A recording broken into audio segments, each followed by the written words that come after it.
Hello lovelies, welcome to the doll room. My name is Candy and here in the doll room I talk about all things dolls and doll collecting, and today I thought it would be nice to just have a doll chat and to talk about what's been on my mind with my dolls, and that's the idea of story and reasons why we collect and why we love dolls. And is story and that human desire for story and storytelling part of it?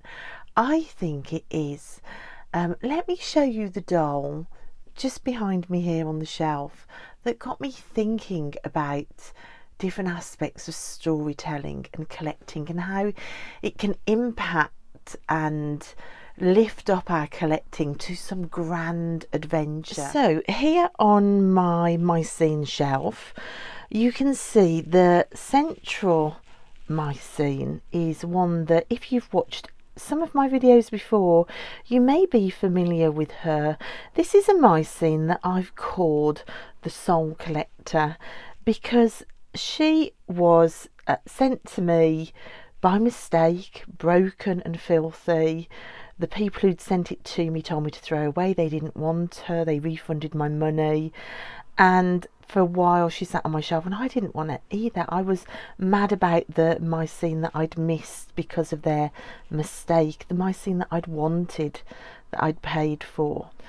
And through that story of this doll going on this grand adventure before she even came to me, and through that idea of her being damaged and not being wanted by anybody, a story emerged. A story whispered to me, a tiny soul whisper, and that story has led me to begin to continue her story by listening to her whispers. It's made me give her a vintage whistle. It's made me give her familiars and cats and bats, and to buy her a candelabra for walking the woods at night, and jars to collect the broken parts of people's souls. It has made me transform this doll through story. And the way I love this doll, and the fact that any visitors to my doll room, they immediately gravitate to her and then fall in love with her when I tell them the story of her, it's made me think that story is inherent in doll collecting, the love of story. And I think holding on tight to that can also elevate our doll collecting massively. So she's the doll that made me think about all of this. And I think that we are natural storytellers, especially if we collect things like dolls that inherently, because they take on human form, they have a human narrative story within them. I mean, we see it with the Monster High lines. They sell really well, partly because they have the storyline behind them. I mean, they used to come with the diaries as well. There is a story inherent the second you step into character, and that made me think about characters and different aspects of story. So I wanted to go through some different aspects of story and see if there are any ways that we could elevate our doll collecting into this grand adventure of story. I know I've already felt that with the Soul Collector. I have another doll that I'm working on, she's right here, that is another lost soul that came to me and demanded her story to be told in quite a extraordinary manner, which I will tell all about in another video. But even if we think about our own lives, with us being the protagonist of our story and the other stories around us of the people we interact with, we have our villains, we have our saviours, we have our side characters. We are inherently a story in a network of other stories, like standing on a spider's web. Everybody's story affects everything else. Our whole lives are built around the idea of story. I think even when we go to sleep, Our mind still won't leave us alone with story. We dream, it works things out in stories. So I think it's naturally going to be interesting to look at our dolls through the lens of storytelling, because it is obviously so important to something in the human psyche. So I've brainstormed some aspects, some key aspects of what makes up a story, and I think I'm just going to go through them and just have a think and see how we could use them, or the idea of them, within our collecting to elevate our whole collecting journey. So the first key one, which I've touched on, is character. Stories are told through characters. Our life is a story. Our life is told through that network of stories and characters and other people's stories. That's why truth, I think, is so hard to grasp, because everybody has a different viewpoint of story or a different truth. So we see character here, we see character coming in with a completely bland of story, really, doll. So I think secondhand dolls are brilliant for finding and listening to their stories, so sitting with them in play. Kids are perfect at this. We don't call it finding character, we call it imagination and play. So you get a doll that is devoid of a story, so it's not like a Dracula that comes with a ready-made personality and character, and we can either place a character upon them, or we can listen to their whispers, spend time with them, dress them, wash them, and see what whispers come out. She very much dictated her own story to me. It was just my job to listen. So listen to your dolls might be a way to find character. I mean, other dolls, like I love this doll. So this is Pop the Trolls movie.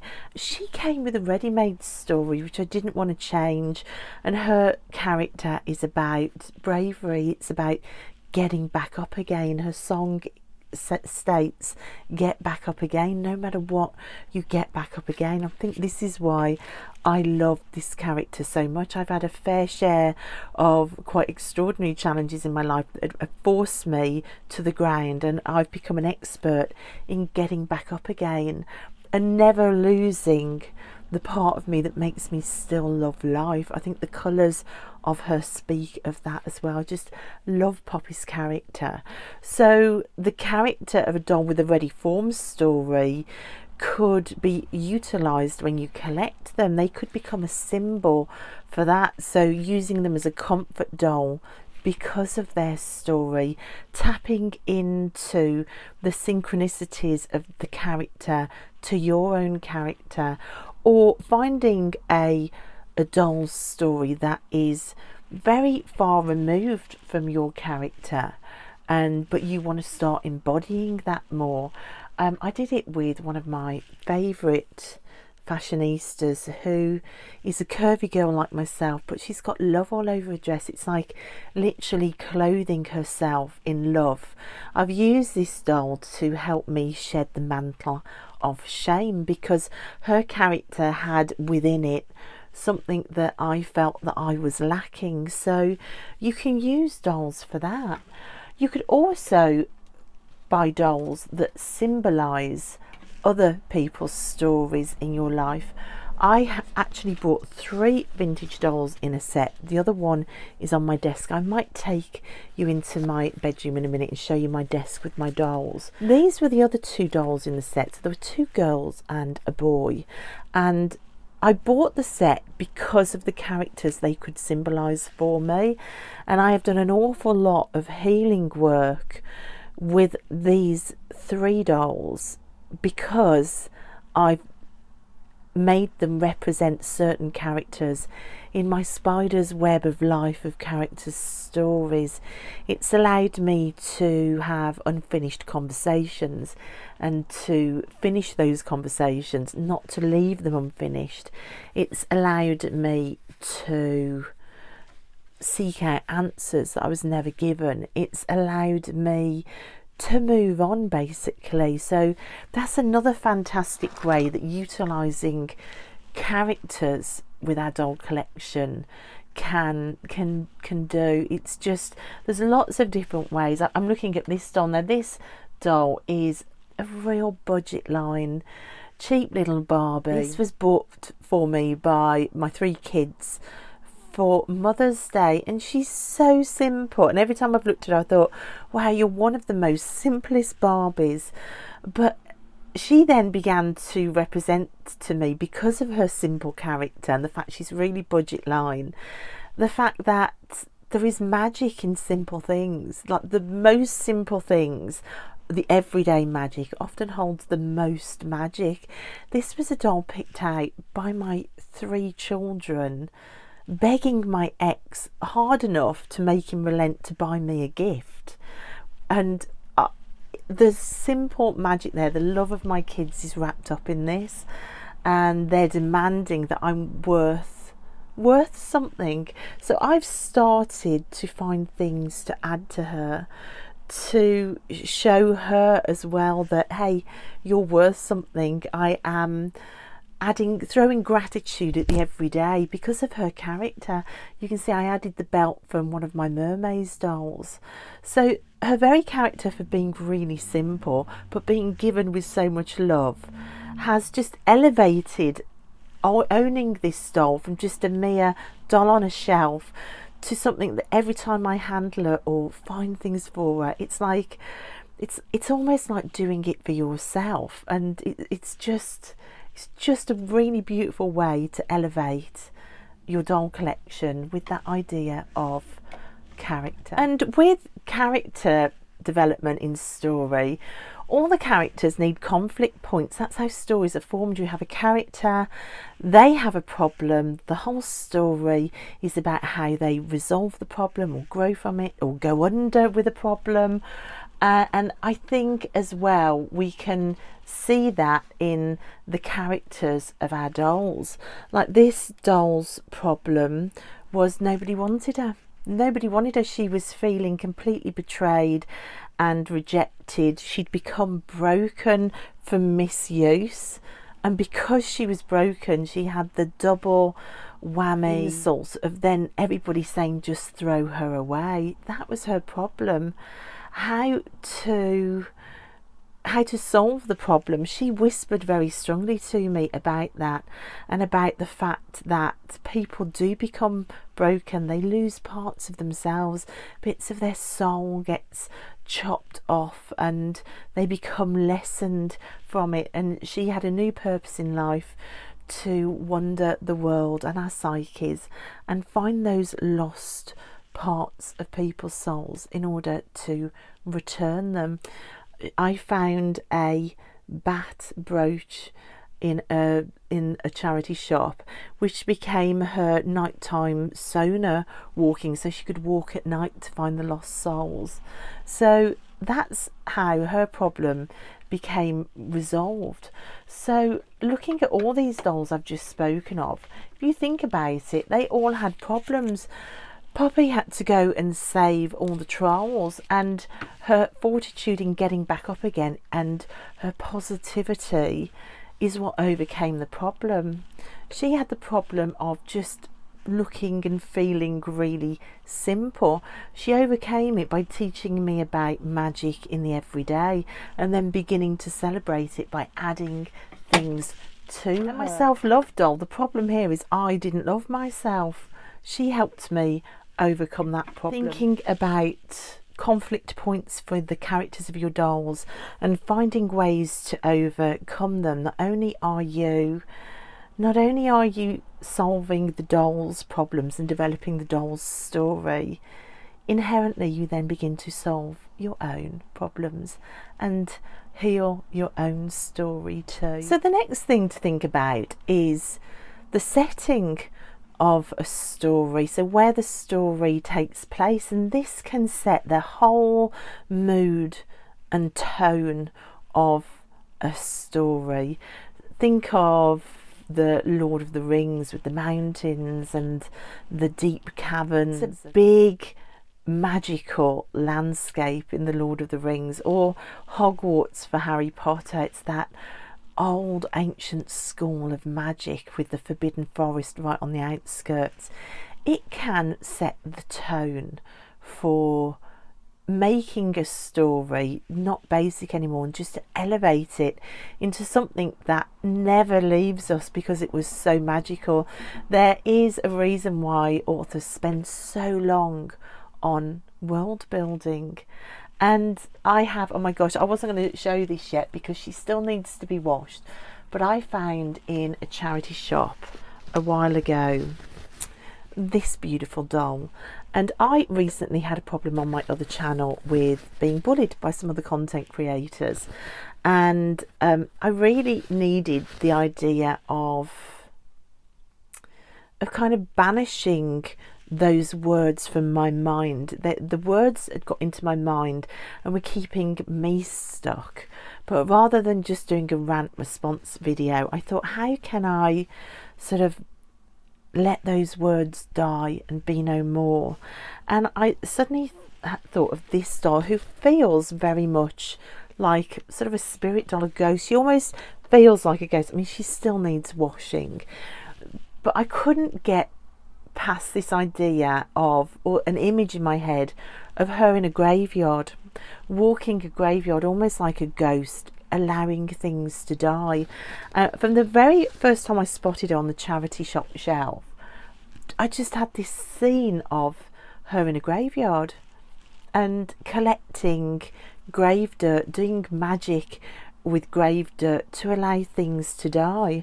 And I am in the middle of doing something with her now to turn her into the graveyard spirit doll. So it was the setting, imagining this doll in a setting, that elevated her from just a charity shop find with messy hair that needs a good wash to this magical element of doll collecting where story can develop and magic can be brought into my life, and I can let go of things. She's like literally a portal to peace of mind and calm again. And it means that I want to take her visiting great different graveyards. I want to do photography in graveyards. I want to give her some little jars to collect soil in.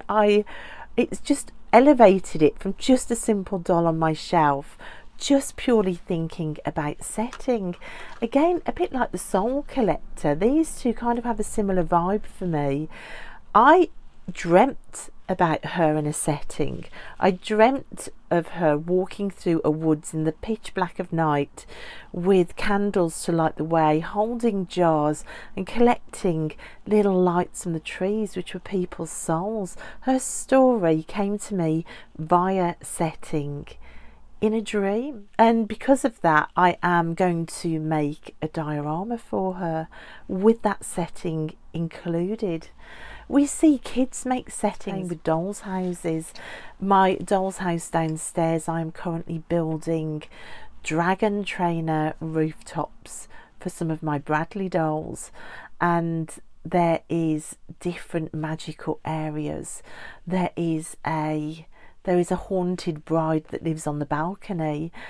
All of that is to do with the idea of setting. And I think a doll's house or a diorama is just fantastic for developing the story of your dolls and elevating your collection again, and what it means to have a doll collection through the magic of adding setting in. And then that idea of conflict again. So we've got the conflict that our key characters have their problems to solve, but there can also be conflict built into the story itself, like an alien invasion or an earthquake or something that causes an end of normal life. And I laughed to myself because I thought that's a little bit like unboxing a doll. I have this jade here that is still waiting to be unboxed, and this is her in her normal life, tootling along. She's been put in box. There was a life before she got to me, being designed, being built, but she got put in box, and there she could stay forever. This is now her norm. Nothing happening, no story, just looking out at other people's stories happening. But how incredibly impacting is it on the doll itself to then unbox her? It's literally like birthing the story. The story will begin again. Something momentous has happened.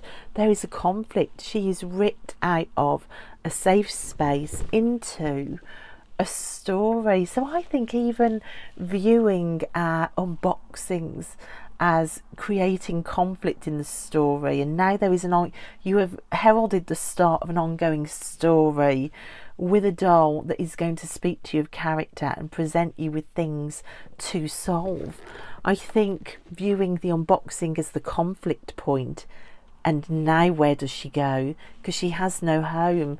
She has no purpose anymore. Her purpose in box was to look out on the world and remain static and not change. And now there is change. There is a lack of home. Where does she fit in now? Even deciding where to place her on a shelf is part of resolving that conflict. It's finding her a new home. So I think viewing unboxings as conflict is a fascinating way as well to elevate adult collecting. And then that leads me to plot. Where is the story going? Is the story going to be whispered to you or come in as an image of setting? Or is the plot going to begin once you start trying to find somewhere to place them on the shelf? Is our doll room reorganising and cleaning and changing around the shelves or rotating the dolls out? Could that be viewed as plot? The plot of the story. Why are you changing the dolls around rather than just thinking of it as dusting or housework or trying to make more space or downsizing a collection? How about thinking of it as a story plot? Why are you reordering the shelves? Is there a story inherent with it? Could you find the story of the shelf? Could you go through your shelves and think, what is the plot on each shelf? If this was a plot of a story, what story am I telling? And if I reorganize the shelves, how does that impact the story? Will it change the plot? I love that idea of us secretly changing story plots when we reorganise our doll shelves. I think it's just a fascinating way to look at doll room organising or doll shelf organising or your rotation of dolls. Where's the new story in all your stored dolls that wants to come out and speak? It's just a really interesting way of, again, elevating doll collecting. Then we've got pacing of the story. Now for me, having had the February I've just had, where I bought all the Slumberline Mermaids dolls unexpectedly, because I didn't even knew they existed before the start of February, and I also picked up ends of doll lines from Rainbow and Shadow High as they were going out of stock. February was what I would call a fast-paced story. I think the pace of the story can really tie into our buying habits. I don't know whether you are a steady pace story, where you just buy $1 a month or $2 a month and you don't go above that, or whether like me, 1 month you'll jump and you'll spend 6 months doll spending budget in 1 month or 2 weeks, and then you can't buy anything for another 5 months, or whether you are buying all the time and you're a very fast-paced story. Rather than viewing the slow months where you can't buy as much, which I'm definitely in now, as like a hindrance, if you thought about it as story pace, this is where you get to establish what you've already got. This is where you get to develop the characters, because there's not that much happening. There are no new things happening. We are in a singular place and we can develop character, we can develop problem solving, we can develop settings. That helps us to get through the slower pace of doll collecting. So I think thinking about pace with doll collecting is also really useful. And then we've got dialogue in stories. Dialogue is a huge part of story. The conversations we have with our dolls. I'm going to take us back to the Soul Collector because she was one of the strongest dialogue dolls that I own. It was washing her and trying to get the paint and pen off her face and trying to sort out her hair and listening to her whispers of please don't cut my hair off, and then trying to make her hair work without cutting it, of listening to her story come through about what clothes she wants to wear, why she needs a whistle. I think she was incredible for dialogue. So are we spending time with our dolls to listen? Dialogue needs somebody there to listen, and if we are saying that our dolls are part of this story world, then we do need to spend time with them to listen. And I know that might sound woo-woo to some of you, but if you think when you sit and watch a film you're listening to the dialogue of characters, I think it's just the same with our dolls, although sometimes that story is one that we hear in our head rather than one that we're spoon-fed through, say, a book or a film or an episode on TV. But they all can hold stories, but we need to listen to the dialogue to hear what they might be saying. That's the whole reason I called my channel Tiny Soul Whispers, because they have tiny little souls that can whisper if you're just prepared to listen. I think that's why I like mixed doll shelves and why I like some old dolls, although really I'm a fashion doll collector, and if anybody says to me what types of dolls do you collect, it's easier to say fashion dolls. I inherently am pulled to certain vintage dolls or the Bradley dolls because of the character within them, and I find that they are often really full of dialogue. I don't know whether it's the years lived, the memories that has been stored in them, the experiences they've had, and I know this sounds woo-woo, but it is what it is. But often there are clearer voices with the older dolls. So if you've never experienced that and you come across a really old doll that just feels full of character in say a charity shop, buy it and see what happens. Let me show you my Bradley doll shelf. I'll show you some of the key speakers on that shelf. So here is my Bradley doll shelf and some of the key speakers. I've got the Goth twins here, and they're probably some of the worst condition dolls I've got.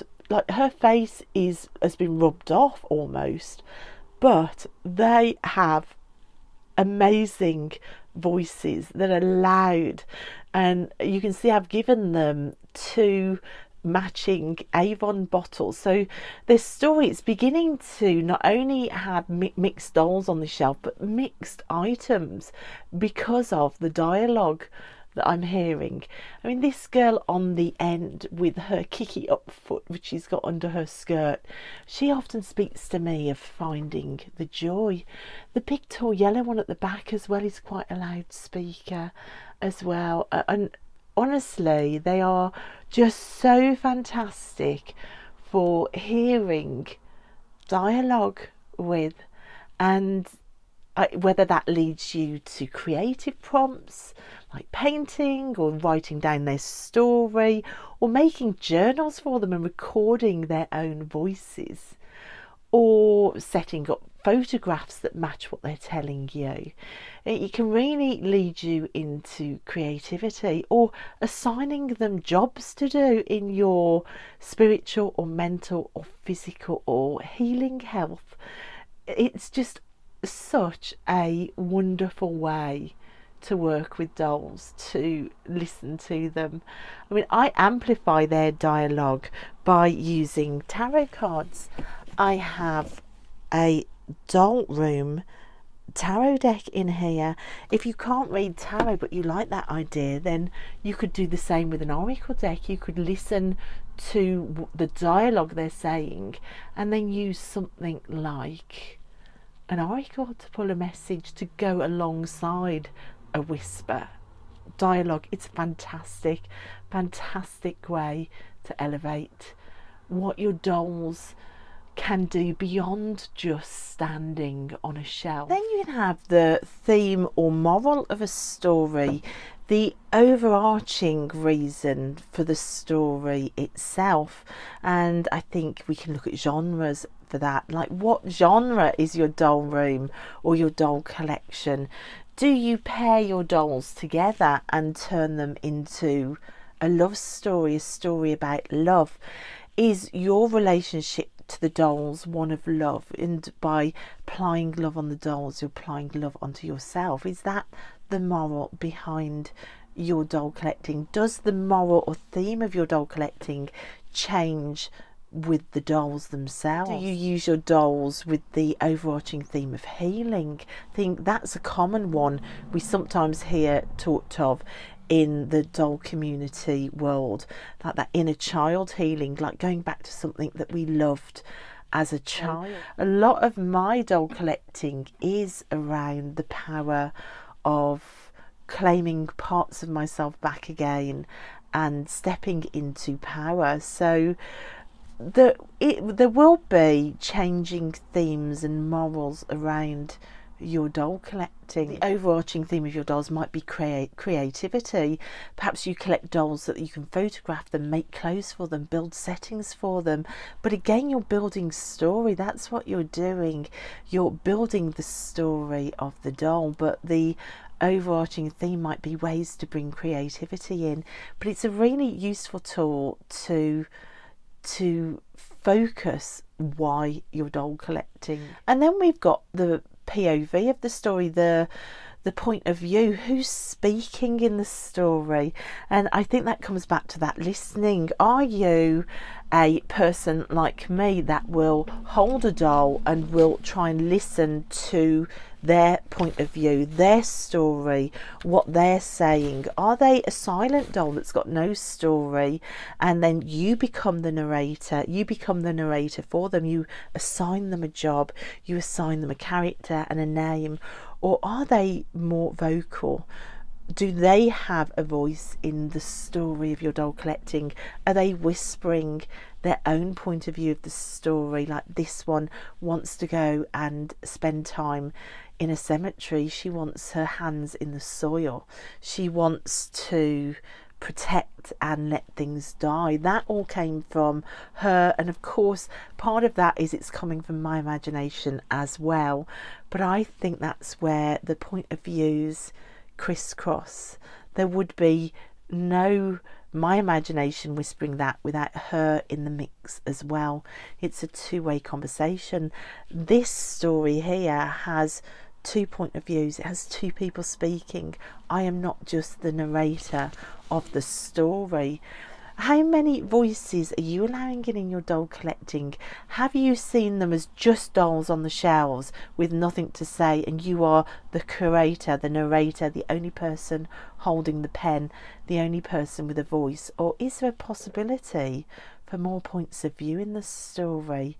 That might completely change the whole way you look at your doll shelves. And then at the end of the story, we need a resolution. We need a ending. We need to know what happens.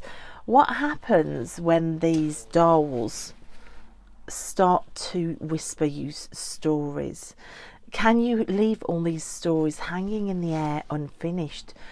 I don't know about you, but cliffhanger story endings leave me really upset. There is always a lack of finality about why did I even do that?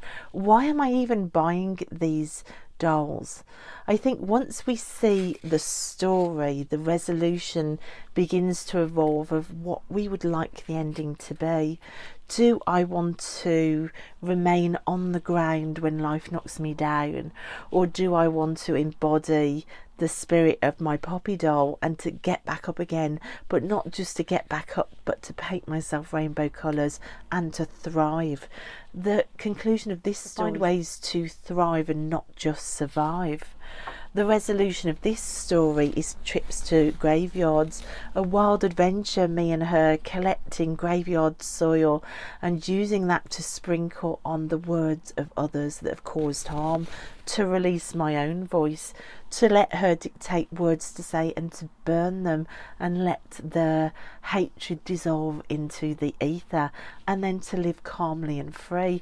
That's a resolution of her story. The resolution of this Barbie's story is to see how amazingly intricate I can bejewel her, to build her crowns and to let her know that I saw the magic and the jewels and the diamonds within the everyday, and then to pass that on to the kids that bought me this doll, to teach my kids that it doesn't have to be the most expensive doll in the shop to be the most special doll on the shelf. What an amazing life lesson. So all the dolls, dependent on stories, will have a final resolution. If you can find that final resolution for you, your doll collecting, your doll shelves and your dolls, you've opened up the most incredible world for your doll collecting, for the dolls and for yourself. So to conclude it all, how would storytelling help? I think on every level it helps. It turns static doll shelves into an ever-evolving adventure. It will push you into action with your dolls rather than just buying them, placing them on a shelf to get covered in dust and to think, well, what now? There won't ever be an element of that once you embrace storytelling as part of your doll collecting. It elevates the dolls into something really magical, ever-changing, not static. I think it brings in so much creativity.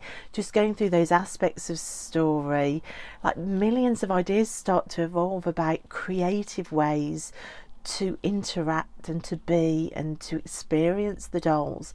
I think it will even get the dolls off the shelves, out of boxes and out into the world on adventures as well. It allows you to spot synchronicities between the dolls' whispered stories and your own, and it gives you portals of healing and magic to walk through.